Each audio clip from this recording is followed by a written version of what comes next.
Hi friends. So మరి భగవంతుడి గురించి ఎంత తెలుసుకుందాం అనుకున్నా కానీ శ్రీకృష్ణ పరమాత్మ గురించి తెలుసుకుంటూ మొదలు పెడితే అసలు మనకి ఆది అంతము అంటే కూడా మనకైతే ఏది తెలియదు అనమాట. సో అంత గొప్పగా శ్రీకృష్ణ పరమాత్మ యొక్క అవతారం అయితే ఉంటుంది. మరి అటువంటి శ్రీకృష్ణ పరమాత్మ యొక్క అవతారం అనేది మరి శ్రీకృష్ణ జన్మాష్టమిగా శ్రీకృష్ణుడు మరి శ్రీ మహావిష్ణువు స్వయంగా శ్రీకృష్ణ పరమాత్మ అవతారంలో భూమి మీదకు వచ్చినటువంటి రోజుగా రేపందరం మనం శ్రీకృష్ణ జన్మాష్టమిని జరుపుకుంటూ ఉంటాం. మరి ఈ రోజున మనందరం కూడా ఎంతో అద్భుతంగా శ్రీకృష్ణ పరమాత్మ యొక్క పుట్టినరోజు వేడుకల్ని ఎంతో అద్భుతంగా జరుపుకుంటూ ఉంటాం కదా. మరి అటువంటి శ్రీకృష్ణ జన్మాష్టమి వెనకాల ఆ శ్రీకృష్ణుడి యొక్క జన్మ రహస్యం అనేది ఎంతో అద్భుతంగా అయితే ఉండబోతుంది.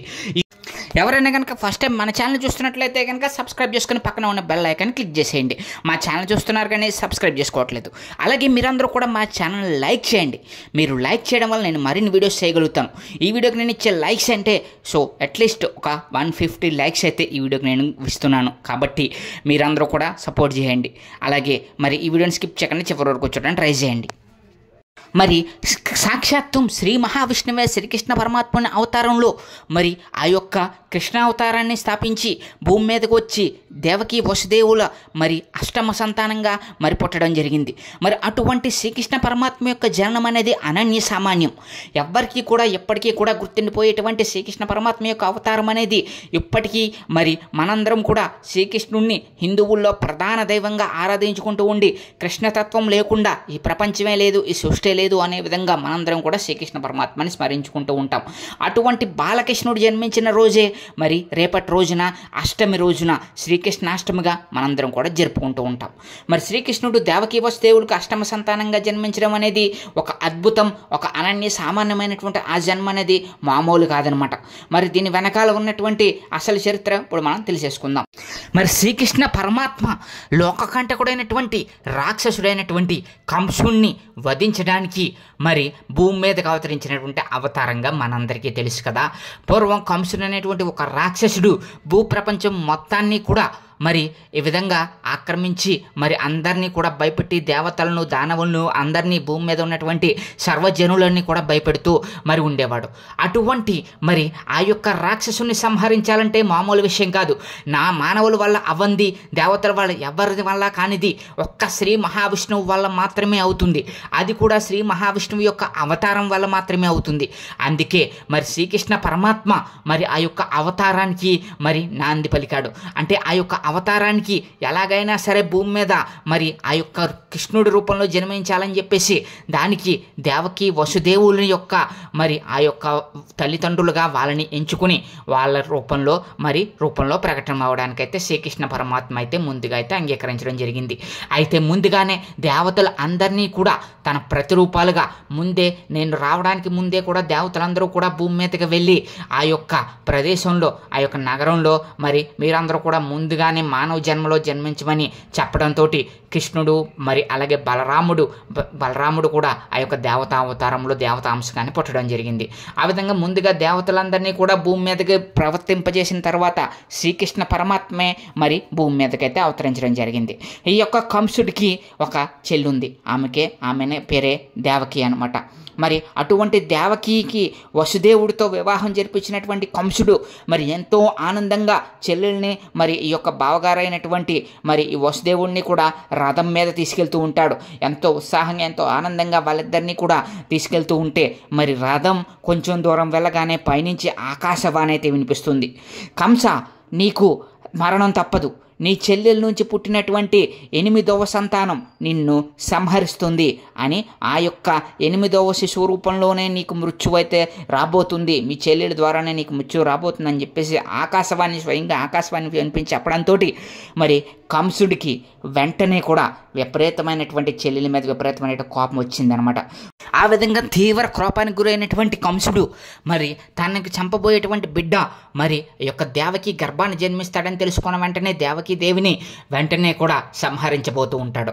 వెంటనే మరి వసుదేవుడు అడ్డుపడి, బావా నీకు అష్టమ సంతానం వల్ల కదా నీకు కలిగేటువంటి ఆపద. అంటే నాకు పుట్టబోయేటువంటి 7 బిడ్డల వల్ల నీకు ఎటువంటి అపాయము ఉండదు. నాకు కలబోయేటువంటి 8వ సంతానం కదా. మరి ఈలోపు నాకు పుట్టబోయేటువంటి ప్రతి బిడ్డని కూడా నేను తీసుకొచ్చి నీకైతే అప్పగిస్తాను.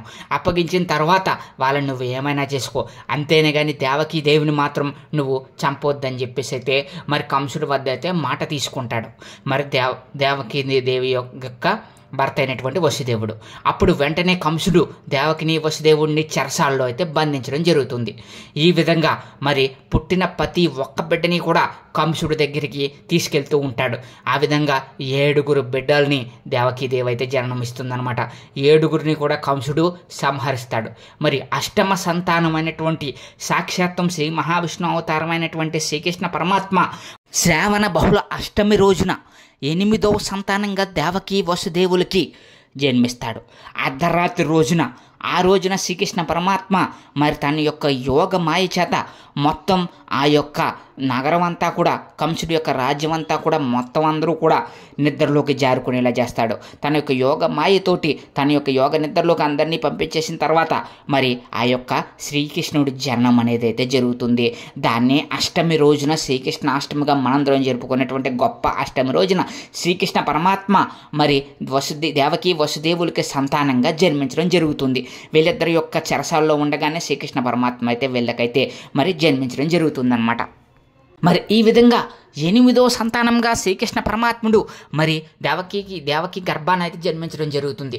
కంసుని అకృత్యాలకి 7 మందిని పోగొట్టుకున్నటువంటి దేవకి మళ్ళీ గర్భం ధరించి శ్రీకృష్ణ పరమాత్మని మరి ఆ యొక్క బహుళ అష్టమి నాడు రోహిణి దేవకి శ్రావణ మాసంలో బహుళ అష్టమి నాడు రోహిణి నక్షత్ర శుభలగ్నంలో సరిగ్గా అర్ధరాత్రి సమయంలో శ్రీకృష్ణుడికి జన్మనిస్తుంది. ఈ బిడ్డను ఎలాగైనా రక్షించుకోవాలనుకుంటారు దేవకి వసుదేవులు. శ్రీ మహావిష్ణువు అంశ అయినటువంటి శ్రీకృష్ణ పరమాత్మ తన యొక్క మాయ చేత అర్ధరాత్రి సమయంలో చెరసాల్లో జన్మించినటువంటి ఆ బాలుడు సాక్షాత్తం శ్రీమన్నారాయణుడే గనక ఆయన్ను తను ఎలా కాపాడుకోవాలనేది వసుదేవునికి వివరిస్తాడు. విష్ణు మాయతో వసుదేవునికి సంఖ్యలు విడిపోతాయి. చెరసాల తలుపులు వాటంతటా అవే తెరుచుకుంటాయి. సైనికులు స్పృహ తప్పి పడిపోతారు.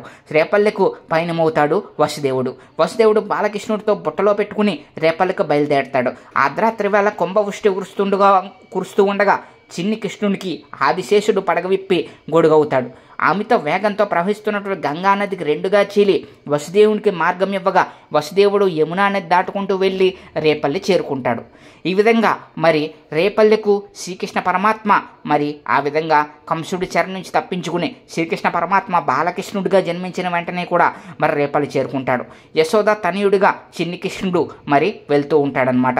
రేపల్లో యాదవరాజు అయినటువంటి నందుని భార్య యశోద అనేటువంటి అదే సమయంలో ఆడపిల్లకి జన్మనిస్తుంది. అది గమనించినటువంటి వసుదేవుడు కన్నయ్యను యశోద పక్కన పడుకోబెట్టి ఆడపిల్లని తన చేతుల్లో తీసుకుని అక్కడి నుంచి తిరిగి కారాగారానికి బయలుదేరి వెళ్తాడు.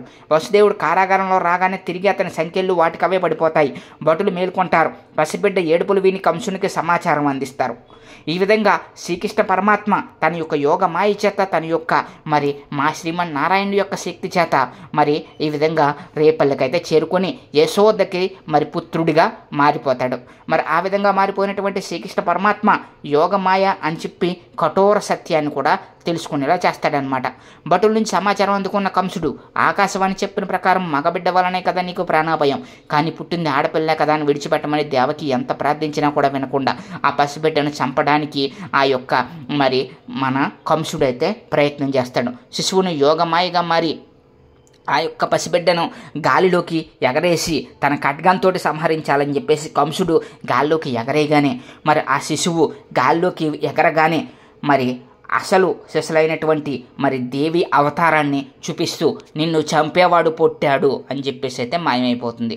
నీకు చావు తథ్యం, నీకు మరణం సద్యం, నిన్ను చంపేవాడు మరి భూమి మీదకైతే పుట్టాడు అని చెప్పేసి అయితే చెప్పి మాయమైపోతుంది. ఈ విధంగా కంసుడికి మరి ఆ యొక్క మాయ అదృశ్యమైపోతుంది అనమాట, ఆ యొక్క మాయ రూపంలో. దీంతో మరి కంసుడు ఇంకా శ్రీకృష్ణ పరమాత్మ యొక్క మరి జననం కోసం జన్మించాడనేసి అయితే అర్థమైపోతుంది. తన మృత్యువు మరి ఈ యొక్క భూమి మీదకైతే అడుగుపెట్టిందని, అది కూడా దేవకి వసుదేవులకే పుట్టాడని చెప్పేసి అయితే వాడైతే అర్థం చేసుకుని మరి శ్రీకృష్ణ పరమాత్మ ఎక్కడున్నా సరే సంహరించాలనే ఉద్దేశంతో మరి పుట్టిన రోజు నుంచే ఆ యొక్క పసిబిడ్డ కోసం ఎంతో విధాలుగా అయితే ప్రయత్నాలు అయితే చేస్తూ ఉంటాడు. మరి ఈ విధంగా పుట్టినప్పటి నుంచి కూడా శ్రీకృష్ణ పరమాత్మ ఎన్నో కష్టాలైతే అనుభవిస్తూ ఉంటాడు. పుట్టినప్పటి నుంచే శ్రీకృష్ణ పరమాత్మని సంహరించాలని ఎంతోమంది రాక్షసులని మరి రేపల మీదకి పంపించేస్తూ ఉంటాడు కంసుడు. ఎలాగైనా సరే ఆ పుట్టిన బిడ్డని హతమార్చాలని చెప్పేసి చిన్నప్పటి నుంచే పుట్టిన రోజు నుంచే కూడా కృష్ణ పరమాత్మకి ఎన్నో కష్టాలు అనుభవిస్తూ ఉంటాడు. శ్రీకృష్ణ పరమాత్మకి ఎన్నో కష్టాలైతే ఎదురవుతూ ఉంటాయి. ఎంతోమంది రాక్షసుల్ని చిన్నప్పటి నుంచే కూడా శ్రీకృష్ణ పరమాత్మ ఎదుర్కొని మరి గోవర్ధన గిరిధారిగా అలాగే మరి ఎంతోమంది రాక్షసులను చంపినటువంటి ఏకైక పరమాత్ముడి యొక్క అవతారంగా కృష్ణుడైతే మనందరికీ కూడా చెప్పబడుతూ ఉంటాడు. అటువంటి మరి శ్రీకృష్ణ జన్మాష్టమికి మరి మనందరం కూడా ఎంతో అద్భుతంగా శ్రీకృష్ణ పరమాత్మ యొక్క పుట్టినరోజు నాడు చేసుకుంటూ ఉంటాం కదా. కోలాహలంగా మరి మన తెలుగు రాష్ట్రాల్లో అయితే ఎంతో అద్భుతంగా శ్రీకృష్ణ పరమాత్మ యొక్క జన్మాష్టమిని అయితే చేసుకుంటూ ఉంటారు. ఆ రోజున శ్రీకృష్ణ పరమాత్ముడికి వెన్న సమర్పించడం, అలాగే ఆ రోజున మరి శ్రీకృష్ణుడికి ఎంతో ఇష్టమైనటువంటి కోలాటాలు ఆడడం, అలాగే కృష్ణాష్టమి రోజున ఉట్టి కొడుతూ ఉంటారనమాట. మరి ఆ విధంగా శ్రీకృష్ణ పరమాత్మ గురించి మరి ఎంతో విధాలుగా కృష్ణాష్టమిని ఎంతో విధాలుగా అద్భుతంగా మరి మనందరం కూడా జరుపుకుంటూ ఉంటాం. ఈ విధంగా కృష్ణాష్టమి సంబంధించినటువంటి శ్రీకృష్ణుని జన్మ రహస్యం అనేది ఎంతో అద్భుతంగా అయితే ఉంది కదా ఫ్రెండ్స్. సో మరి మీకు మరిన్ని ఎలాంటి ఇంట్రెస్టింగ్ వీడియోస్ కావాలనుకుంటున్నారా? అయితే వెంటనే మా ఛానల్ని సబ్స్క్రైబ్ చేసుకుని పక్కన ఉన్న బెల్ ఐకాన్ అయితే క్లిక్ చేసేయండి. మీరు చేసేటువంటి సపోర్ట్ అనేది మాకు చాలా చాలా ఉపయోగపడుతుంది. మరి ఈ విధంగా మా ఛానల్కి సపోర్ట్ చేస్తారని మనస్ఫూర్తిగా అయితే కోరుకుంటున్నాను. Thank you friends, thank you so much.